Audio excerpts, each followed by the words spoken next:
Olá, amigos e amigas, sejam bem-vindos, sejam bem-vindas. É bom ter você por aqui no Café com Teologia e esse é mais um episódio da nossa devocional, uma sessão que nós fazemos aqui toda semana.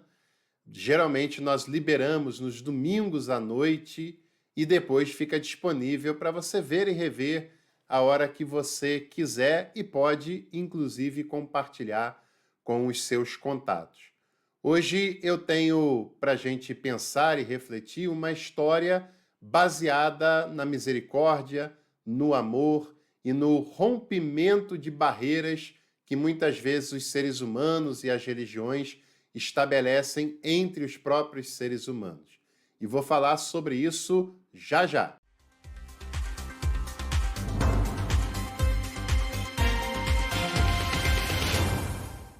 Antes, eu quero convidar você para se tornar um apoiador aqui do nosso trabalho. Você pode clicar ali em Seja Membro, você vai conhecer todos os planos que nós temos à sua disposição e os benefícios que cada um desses planos traz para você. Você nos apoia e ainda tem acesso a conteúdos bem legais e tem plano bem baratinho por apenas R$ 7,99. Dá uma olhadinha lá e venha participar com a gente. O Evangelho de Lucas é um evangelho riquíssimo. Os quatro são, é claro. Mas Lucas me chama a atenção de uma maneira especial porque Lucas não está inserido na cultura judaica, ele não entende muita coisa de judaísmo, de Torá, de cerimônias judaicas, ele é um gentio e entende desde um primeiro momento, principalmente através do apóstolo Paulo, de quem ele era discípulo, que a salvação de Deus através da pessoa de Jesus é fruto da sua graça e não é prioritária para judeus nem para o povo de Israel, mas Deus sempre quis salvar toda a humanidade. Por isso, Lucas é bastante revolucionário e corajoso nos seus textos, como, por exemplo, na história do bom samaritano, que se encontra no capítulo 10, do versículo 25 em diante, que diz: tendo-se levantado um especialista da lei para pô-lo à prova, perguntou-lhe: Mestre, que devo fazer para herdar a vida eterna? E ele lhe disse: que está escrito na lei? Como lês? Ele respondeu: amarás o Senhor teu Deus de todo o teu coração, com toda a tua alma, com todas as tuas forças, com toda a tua mente, e o próximo como a ti mesmo. E Jesus disse: respondeste corretamente, faz isso e viverá. Ele, porém, querendo justificar, perguntou a Jesus: e quem é o meu próximo? Retornando à palavra, Jesus disse: um homem descia de Jerusalém a Jericó e caiu nas mãos de bandidos. Estes, depois de despojá-lo e espancá-lo, foram embora, deixando-o meio morto. Por acaso, um sacerdote descia por aquele caminho e, quando viu, passou pelo lado oposto. Do mesmo modo, também, um levita chegou ao lugar e, quando o viu, passou pelo lado oposto.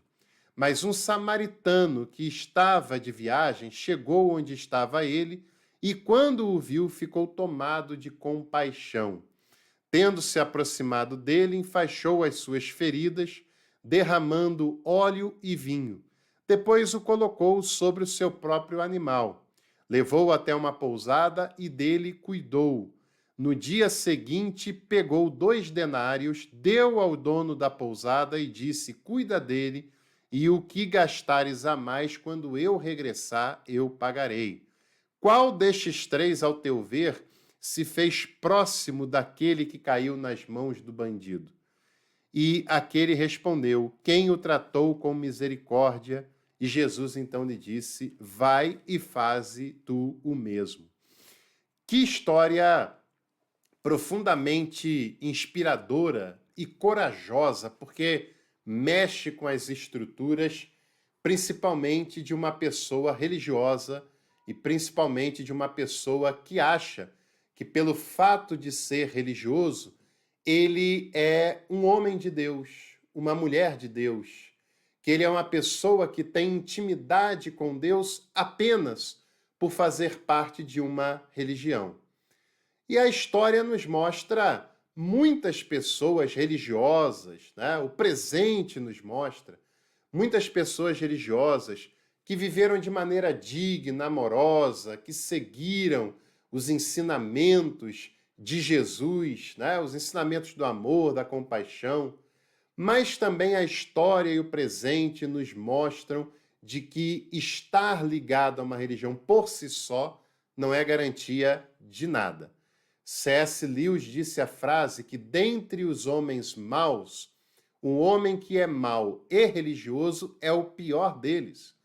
Porque muitas vezes ele justifica as suas ações com um discurso religioso. Porque muitas vezes ele tem a sua consciência amordaçada e anestesiada por alguma cerimônia ou mandamento religioso que ele obedece, que ele acha que o restante da relação com o próximo está tudo resolvido por isso mesmo. E não está. E Jesus deixa claro que a doutrina que ele ensina para os seus discípulos é a misericórdia e o amor.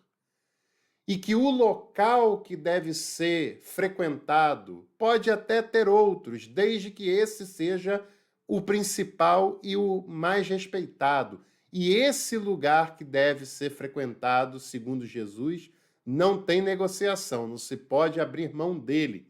Que lugar é esse? A compaixão para com o próximo. A vida do outro, a vida alheia, o próximo enquanto pessoa criada e amada pelo mesmo Deus que nos criou e nos amou. Disso Jesus não abre mão, né? Independente de qualquer questão. E chegam pessoas conhecedoras da lei, conhecedoras da religião, judeus, né, de origem, e falam para Jesus: o que eu posso fazer para herdar a vida eterna? Se a pergunta foi sincera, o que há dúvidas, essa pessoa queria uma formulazinha, sabe? Muita gente que pratica religião adora essas formulazinhas, porque é muito melhor, né? É muito mais prático, não preciso ter consciência, não preciso aprofundar o meu sentimento por Jesus e pelo próximo. Não, é só seguir ali a tabelinha. Eu faço o que tem que fazer e deixo de fazer o que não pode fazer. É muito mais fácil e a maioria adora essas listas, mas nada tem a ver com Jesus. E ele queria uma lista dessa, esse homem. E aí Jesus fala assim: mas como é que você enxerga a lei? Como é que você entende a lei? Qual é a sua consciência? E o homem dá uma boa resposta, que é a resposta que Jesus constrói na mentalidade do jovem rico, que eu também já falei sobre ele aqui no canal, né? E ele fala: amarás ao Senhor teu Deus com todo o teu coração, com toda a tua alma, com toda a tua força, com todo o teu entendimento, e amarás ao próximo como a si mesmo. O jovem rico tinha esquecido de amar ao próximo, mas esse homem não se esquece não, pelo menos de falar. Ele sabe que tem que amar a Deus acima de tudo e tem que amar ao próximo como se fosse amar a si mesmo. E esse não é o problema, claro que não. Jesus diz o seguinte: olha, respondeste muito bem, faz isso que você vai viver, faz isso que você terá a vida eterna. Ame a Deus sobre todas as coisas e de modo verdadeiro, com tudo que você é, não apenas com o que você tem, não apenas de modo ritual, não apenas de modo cerimonial, mas adore a Deus com a sua vida de modo entranhável. E ame ao próximo como você ama a si mesmo, como você faria por si mesmo, como você gostaria que as pessoas expressassem amor pela sua própria pessoa. Se você fizer isso, já basta, é o suficiente, é o bastante, né? A doutrina é essa aí, é o amor. Isso é que deve ser observado. Faz isso, aplica isso, pratica isso, que a sua vida será garantida, né? E aí aquele homem, ele mostra que a sua questão mesmo não é essa. Porque ele até sabe, como ele mesmo respondeu, mas ele não está afim de levar isso a sério. Você conhece pessoas que até sabe o que Jesus disse, mas na verdade não está a fim de praticar o que ele ensinou? Você conhece? Será que é você? Será que você não pode fazer uma autoanálise e tentar perceber se é você mesmo? Se você tem usado muito subterfúgio apenas para justificar o fato de você não querer?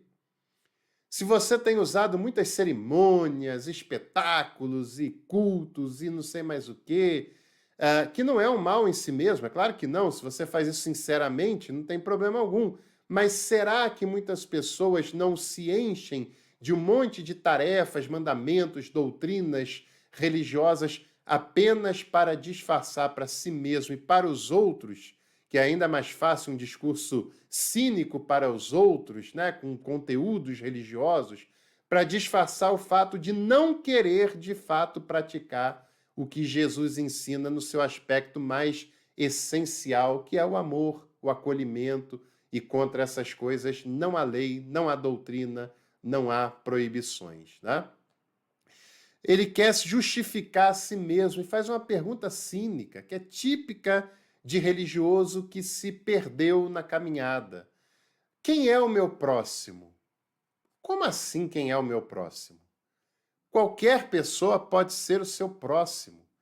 Qualquer pessoa que conviva com você, seja cônjuge, seja pai, seja mãe, seja filho, seja vizinho, seja amigo do trabalho, da escola, da faculdade, seja qualquer pessoa, seja alguém passando na rua, seja uma pessoa necessitada, qualquer pessoa é o seu próximo, pode ser o seu próximo.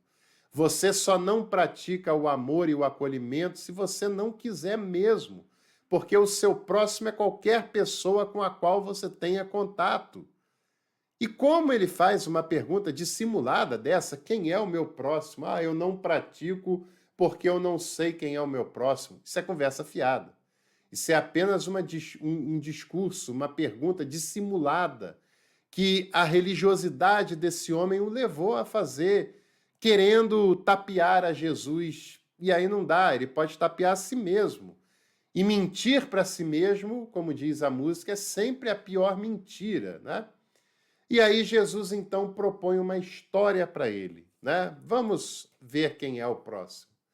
Você tem um homem judeu, que está num determinado lugar e esse homem cai nas mãos de bandidos que lhe dão uma coça, lhe deixam meio morto, roubam tudo que ele tinha e largam ele no meio do caminho, quase morrendo, e vão embora.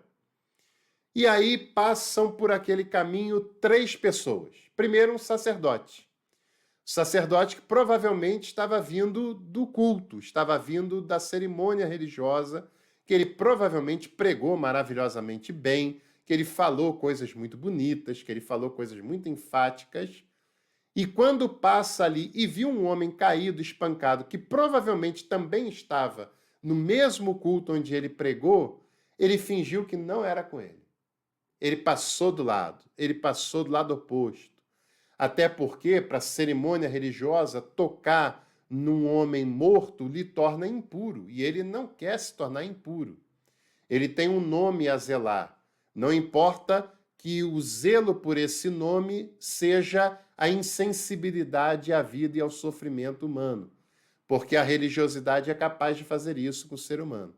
É capaz de torná-lo insensível ao próximo apenas para manter a sua aparência pública. E esse sacerdote não quer se envolver e vai embora. Depois passa um levita. Quem é um levita? Levita também é um judeu de origem, também é uma pessoa imbuída da religiosidade, da doutrina, da cerimônia religiosa, que também deve exercer misericórdia, porque também conhece a mesma lei que o rapaz lá, o religioso lá, tinha respondido a Jesus, então ele sabe que deve amar ao próximo. Esse próximo é igualzinho a ele, inclusive, é da mesma religião, da mesma origem, estava no mesmo local de culto, mas quando ele vê, ele deve ter pensado, isso aí vai me dar trabalho, hein?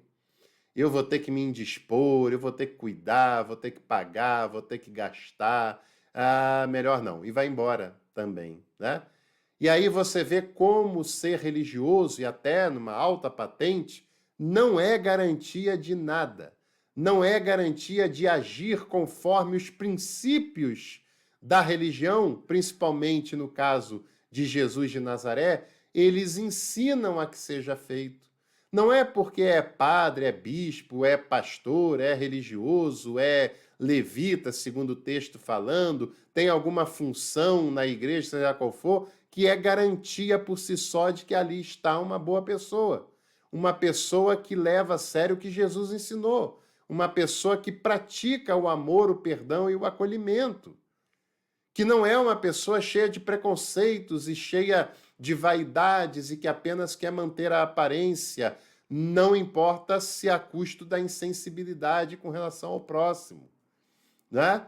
E passa pelo mesmo caminho um samaritano. O samaritano não é religioso, ele não é sacerdote, ele não é levita, ele não tem nada a ver com isso, ele nem judeu era, ele era de um povo misto, de um povo considerado pagão, pecador. Pagão é um termo mais grego, mas para entender o que eu estou dizendo, ele era um pecador, ele era alguém que era um traidor da religiosidade autêntica de Israel e do judaísmo. Os judeus davam a volta para não ter que passar em Samaria. Aquele homem que está meio morto ali na beira do caminho, se fosse o contrário, certamente fingiria que não estava vendo o samaritano ali largado. Mas esse samaritano, sabendo de tudo isso, sabendo que o judeu que ali está jogado no chão lhe deixaria morrer, se fosse o caso, né? E ele tem uma conduta muito diferente dos outros homens. Ele não tinha nada a ver com aquilo, nada a ver. Não foi ele que bateu, não foi ele que jogou ele ali, não foi ele que roubou. Ele era judeu, esse judeu não gostava dele. Ele poderia ainda ser acusado de tê-lo agredido por causa da rivalidade que havia, de tê-lo feito mal, poderia pegar mal para ele, mas ele não liga para nada disso. Ele não liga para nada que é aparente, porque ele liga para o sentimento que o moveu, segundo o texto que nós acabamos de ler. Ele foi tomado de íntima compaixão. E a compaixão leva esse homem a se envolver com o sofrimento daquela pessoa. Ele cuida, ele limpa a ferida, ele higieniza, ele coloca medicamento. Diante da sua impossibilidade, além disso, ele entrega para quem pode cuidar, paga por essa estadia, paga por esse tratamento, e se o que ele pagou não for suficiente, na volta ele pagaria a diferença, porque ele se importa, porque ele ama, porque ele cuida, mesmo sendo desconhecido, mesmo sendo alguém que não teria o mesmo sentimento por ele, se fosse o caso, e ele assim o faz porque ele foi tomado de íntima compaixão, de íntima misericórdia. Para ser tomado de compaixão, a pessoa precisa ser humana, não necessariamente religiosa. Precisa ser humana, precisa se abrir para a graça de Jesus, precisa ser sensível ao que Jesus quer falar e fazer, ser sensível ao próximo como a si mesmo na vida real e na vida concreta.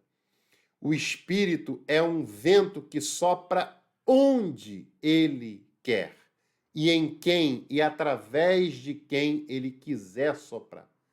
O Espírito não é patente da igreja, o Espírito não é religioso, o Espírito não é propriedade de religioso que seja.